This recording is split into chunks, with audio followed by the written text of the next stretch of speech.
On today's episode of The Setup, I want to talk about aiming, the whole process from start to finish.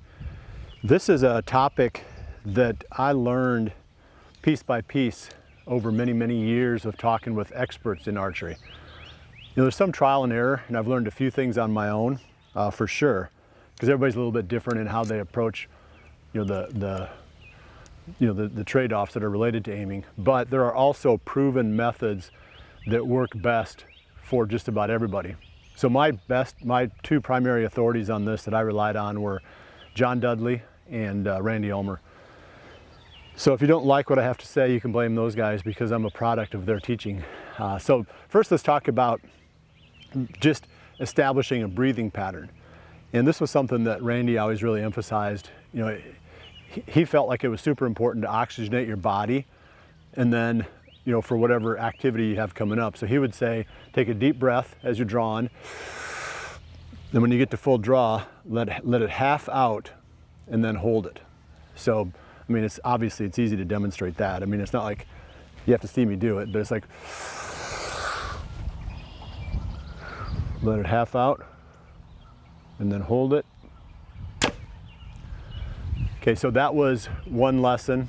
And again, he did that primarily to oxygenate his body. That was important in his process of shooting. And obviously any athletic endeavor that you are involved in, you know, the more oxygen you've got in your system, you know, the stronger you are and the more, let's say, on top of your game that you are. Okay, the next step was, how long should you aim? And again, this one came from Randy. He did some research to determine how long people can hold focus.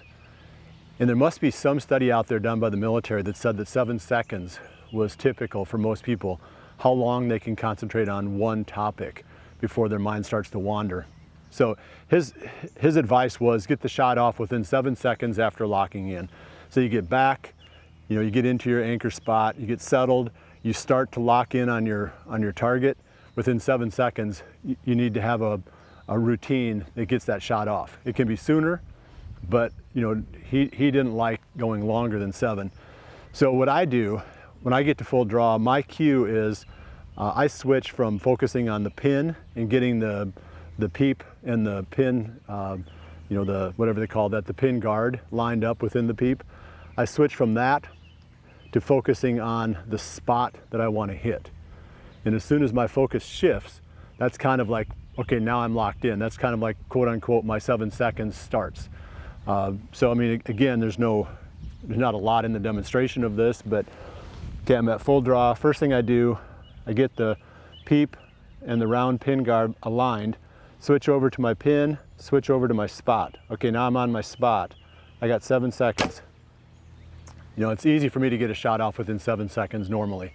You know, once I'm locked in, my pin is pretty close, you know, my shot's gonna go quicker. But, you know, in hunting situations, you don't have that much control. So you're gonna be, you know, at the mercy of the timing of the animal, and when your shooting lane opens up, when it stops moving, you know, maybe it has to do with the wind or, you know, just even its body position. There's a lot of variables that exist in hunting that don't exist in target shooting. But ideally, 7 seconds would be your target length for aiming. And Randy would let down after a certain period of time and start over. He just didn't want to fight through it and be, you know, 10, 11, 12 seconds into the aim and still not, you know, get the shot off. He would let down, you know, reset, and then go back to full draw. This next one has to do with whether it's one eye versus two that you aim with. This one is kind of my own experience. I like to squint my left eye, which is my non-dominant eye, and then aim obviously with my right eye, which is my dominant eye. I have reasonably similar dominance between my two eyes. So if I keep them both open, I do see two pins. I know which one is the correct one, but the problem comes when you get into low light, and then the light coming through the peep sight starts to obscure your right eye. So now your right eye starts to lose some of that dominance, and the aiming starts to switch over to the left. And that's a problem. So that's why I don't like the pure both eyes open aiming. I like to squint my left, kind of reduce its dominance just a little bit more, and then use the right eye.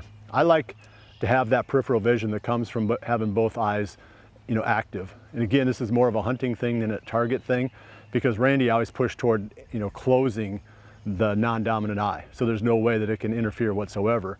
But in a hunting situation, sometimes timing is more critical for me than the actual perfect precision shot. So being able to see really well, get that that peripheral vision of when the deer is moving into a shooting lane, or maybe what other deer around you are doing. I like having that. So I'm a two eyes open, squint the left kind of guy. So I'll show you that real quick.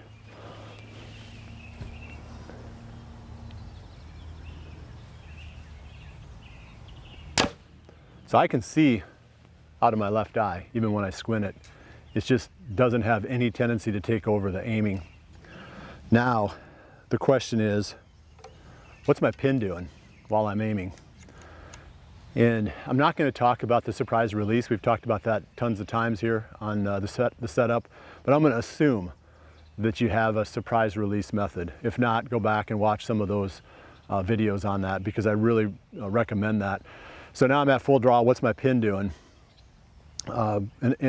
Randy and John each had different ideas of what their pin should do. I can't remember which, but one of them was like a figure 8, real slow figure 8. One of them was a small circle. Because you're trying. You can't lock the pin up. It's like physically impossible to make it stay in one spot for very long. And then if you try to do that and then try to time the shot, you're going to get target panic. So you want the pin floating around. And I guess, I don't have a pattern myself, but you might experiment with that. Like I said, the top experts, they have a pattern in mind. I don't want to I'm not trying to lock the pin, put it that way. It's moving. I'm just trying to always keep it moving toward the middle. I'm trying to keep it close to the middle, not where it's making big movements. That's all I'm trying to do, is keep it close to the middle. So the last thing I want to touch on is, do you focus on the pin when you're aiming, or do you focus on the spot? I've always liked focusing on the spot. I know that some guys go back and forth. I think, I haven't asked John specifically about it, but I know Randy said he has his own system where he doesn't really have one or the other. It's sort of a transition where he keeps them both kind of sharp, back and forth. I like to focus on the spot and let the pin blur. And for me, the reason is really simple, because I don't get as much feedback from something that's not moving. Like if I'm watching the pin, I'm always trying to get it back to the spot I'm trying to hit. So I'm getting so much feedback, and I'm not steady enough that I can keep that stable. I end up getting, like too much information. I'm focusing on the spot and not the pin, because since it's not moving, that just makes the whole system more stable for me. Okay, so this is my last time. I'm gonna go through the whole process. Okay, deep breath when I draw. Hold it, let it halfway out. Hold it. Okay, squint my left eye. Pin's floating.